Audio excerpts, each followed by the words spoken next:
Hi everyone, welcome back to week 2 of this Christmas in July hop that is hosted by Becca and Leslie. And I will leave the links to their YouTube channels and all of the participants that are hopping along doing this hop. Okay, I hope you are having a fantastic day.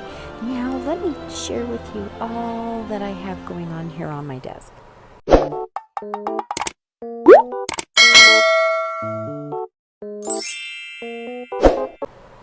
Welcome back to my channel. Those of you who have subscribed, thank you so much, and welcome to my crafty community.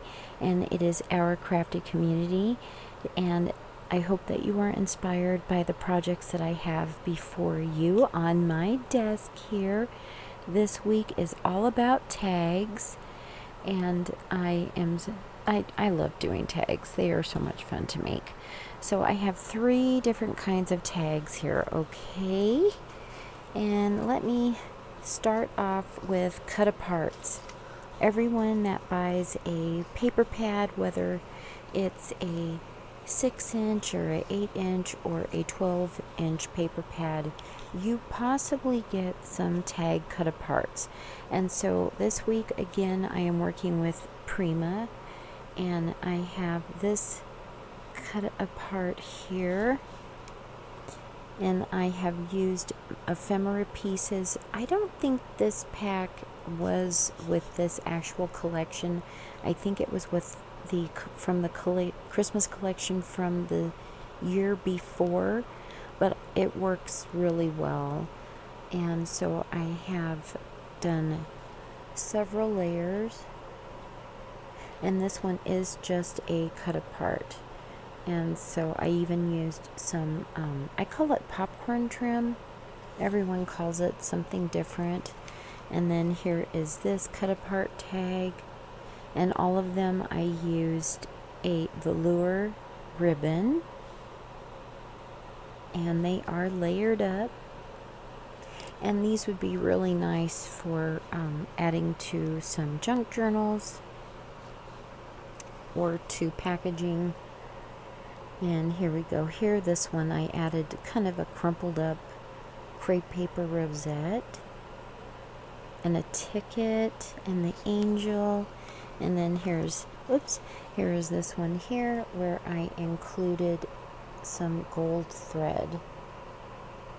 And these are all fussy cut from the collection. Okay. Here I have the KF's Crafts coffee cup die set from a few years back.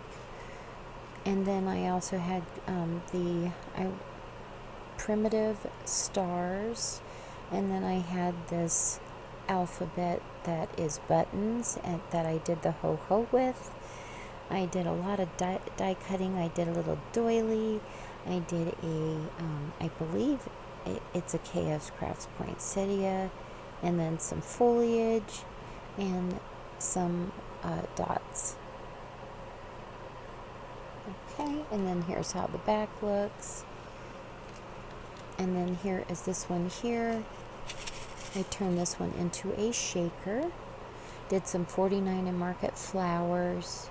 And this one is more of the, like a frosty style coffee or hot cocoa with the whipped cream on top. Thinking of you at Christmas stamp. Love, love, love how these came out.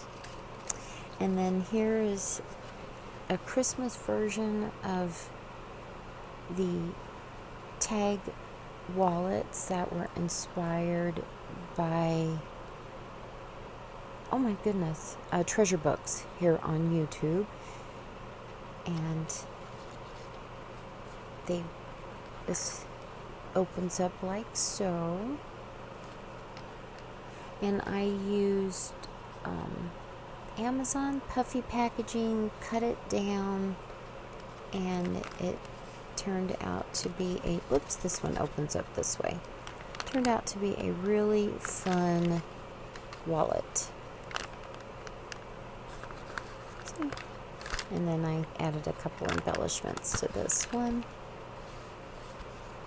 Alright, and I just covered it with paper on the front and back, inked it up. I like the shabby feel of it, and then it would be really sturdy for mail. And then here is the little tuck, and it's based on a tea bag is kind of the idea behind it. Here is this one here, and I used a pretty little brad and a Prima flower, and again it just wraps around like so, and then this one opens up this way, and there we go. And it can be a one and done. I just think it's really cute. Somebody could, you know, keep it if they want to, but again, I think it's just a great way to send some happy mail, and it happens to be a tag. Anyway, so there are my project shares, and I hope you are inspired to use some old dies or some cut aparts that could be in your paper collection. Alright guys, have a Merry Christmas in July and hop along. Next one up is Debbie. I hope that you have started with Becca and Leslie first. They are the hostesses, and this is hashtag B&L's Christmas in July 2025, I believe. I will have all the information for the other participants listed below so that you can hop along. Have a great day. Thank you so much, guys. Bye.